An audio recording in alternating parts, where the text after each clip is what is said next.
DCB മീഡിയയുടെ പുതിയൊരു വീഡിയോയിലേക്ക് സ്വാഗതം. PM കിസാൻ സമ്മാൻ നിധി ആനുകൂല്യം വാങ്ങുന്ന എല്ലാ ഗുണഭോക്താക്കളും 2026 വർഷത്തിൽ അറിഞ്ഞിരിക്കേണ്ട വളരെ പ്രധാനപ്പെട്ട അറിയിപ്പുകളാണ് ഷെയർ ചെയ്യുന്നത്.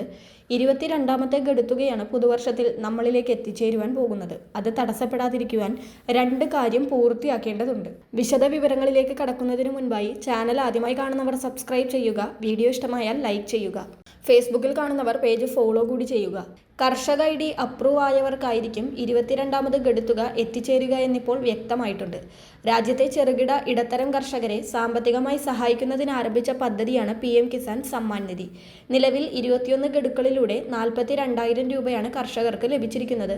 22ാം ഗഡുവിന്റെ വിതരണ കാലാവധിയാണിപ്പോൾ ആരംഭിച്ചിരിക്കുന്നത്. 21ാം ഗഡു വരെ മുടങ്ങാതെ ലഭിച്ച കർഷകർ 22ാമത്തെ ഗഡുവും എത്തിച്ചേരുന്നതിനായി 2 കാര്യങ്ങൾ ശ്രദ്ധിക്കുക.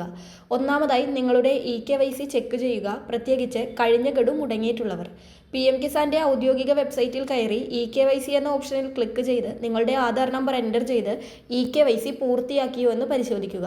EKYC ഡൺ എന്നാണ് കാണിക്കുന്നതെങ്കിൽ നിങ്ങളുടെ EKYCയിൽ പ്രശ്നങ്ങളൊന്നും തന്നെ ഇല്ല.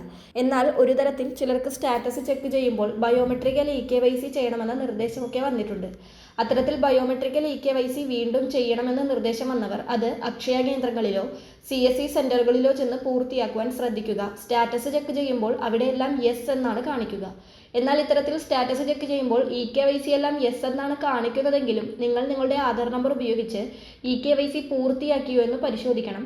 എന്നാൽ മാത്രമേ നിങ്ങൾ EKYC വീണ്ടും ചെയ്യണമോ വേണ്ടയോ എന്ന് മനസ്സിലാക്കുവാൻ സാധിക്കുകയുള്ളൂ. ഇത്തരത്തിൽ നിരവധി പേർക്ക് 21ാം ഗഡു മുടങ്ങിയിട്ടുണ്ട്. അതിനാൽ എല്ലാവരും, പ്രത്യേകിച്ച് മുൻഗഡുക്കൾ മുടങ്ങിയിട്ടുള്ളവർ, നിങ്ങളുടെ ആധാർ നമ്പർ ഉപയോഗിച്ച് EKYC പൂർത്തിയാക്കിയോ എന്ന് പരിശോധിക്കുക. നിങ്ങൾ മുൻപ് EKYC പൂർത്തിയാക്കിയവരാണെങ്കിലും കർശന പരിശോധനയുടെ അടിസ്ഥാനത്തിലൊക്കെയാണ് ചിലർക്ക് ഇത്തരത്തിൽ ബയോമെട്രിക് KYC ചെയ്യണമെന്ന നിർദ്ദേശം വീണ്ടും വരുന്നത്. അതിനാൽ എല്ലാവരും ഇക്കാര്യം പ്രത്യേകം ശ്രദ്ധിക്കുക.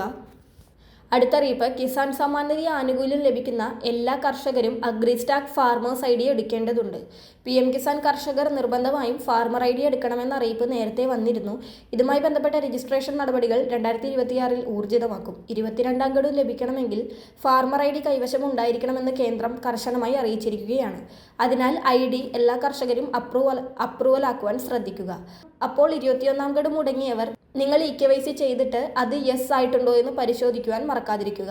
PM കിസാൻ സമ്മാൻ നിധിയുടെ 22ാമത്തെ ഗഡു വിതരണ കാലാവധിയാണ് ഡിസംബർ മുതൽ ആരംഭിച്ചിരിക്കുന്നത്. ഈ വർഷത്തെ ആദ്യ ഗഡുവായ 2,000 രൂപ ജനുവരി അല്ലെങ്കിൽ ഫെബ്രുവരി മാസത്തോടെ കർഷകരുടെ ബാങ്ക് അക്കൗണ്ടുകളിലേക്ക് എത്തുമെന്ന അറിയിപ്പുകളാണ് ഇപ്പോൾ വരുന്നത്. അടുത്ത അറിയിപ്പ്, PM കിസാനിൽ അംഗമാകാൻ ആഗ്രഹിക്കുന്നവർക്ക് ഇപ്പോൾ പദ്ധതിയിൽ ചേരാൻ അവസരം വന്നിരിക്കുകയാണ്. 2018 പദ്ധതി ആരംഭിച്ച സമയത്ത് അപേക്ഷ നൽകാതിരുന്ന കർഷകർക്ക് പുതുതായി രജിസ്റ്റർ ചെയ്യാനുള്ള അവസരമാണ് ഇപ്പോൾ വെബ്സൈറ്റ് വഴി ഒരുക്കിയിട്ടുള്ളത്. 2018 വരെ കൃഷിഭൂമി സ്വന്തമായി ഉണ്ടായിരുന്നവർക്കാണ് ഈ അവസരം. അപേക്ഷകർ 2018-19 കരമടച്ചതിന്റെ പകർപ്പും നിലവിൽ ഭൂമി കൈവശമുണ്ടെന്ന് തെളിയിക്കുന്ന ഈ വർഷത്തെ കരമടച്ച രസീതും അപ്ലോഡ് ചെയ്യേണ്ടതുണ്ട്. രജിസ്ട്രേഷൻ കോമൺ സർവീസ് സെന്ററുകൾ വഴിയോ അക്ഷയ കേന്ദ്രങ്ങൾ വഴിയോ നടത്താവുന്നതാണ്. മറ്റുള്ളവരിലേക്കും ഈ ഇൻഫർമേഷൻ ഷെയർ ചെയ്യുക. എല്ലാവിധ സർക്കാർ പദ്ധതി അറിയിപ്പുകളുടെയും ഏറ്റവും പുതിയ അപ്ഡേറ്റുകൾ അറിയുന്നതിനായി ചാനൽ സബ്സ്ക്രൈബ് ചെയ്ത് ഉപയോഗിക്കുക.